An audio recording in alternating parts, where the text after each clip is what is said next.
स्वागत आहे। पाहूया आजच्या काही ठळक घडामोडी।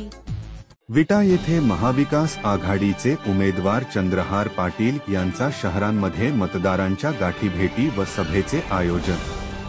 महाराष्ट्र प्रतिनिधी हरून नालबंद दिनांक 30 विटा येथे शिवसेना नेते माननीय नितीन बानुगडे पाटील सर यांच्या प्रमुख उपस्थितीत छत्रपती शिवाजी महाराज, डॉक्टर बाबासाहेब आंबेडकर स्व अण्णा भाऊ साठे यांच्या पुतळ्यास पुष्पहार अर्पण करून अभिवादन केले।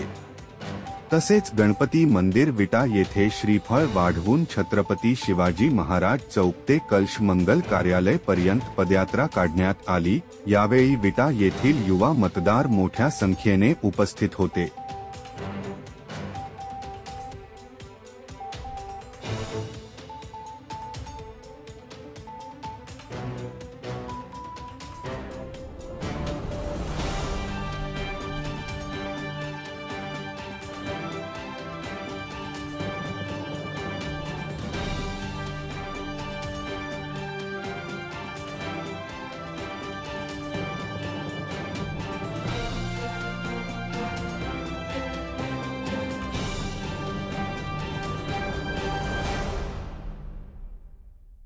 ताज्या घडामोडी पाहण्यासाठी MS मराठी न्यूज चॅनेलला लाईक करा, सबस्क्राइब करा आणि शेअर करायला विसरू नका। धन्यवाद।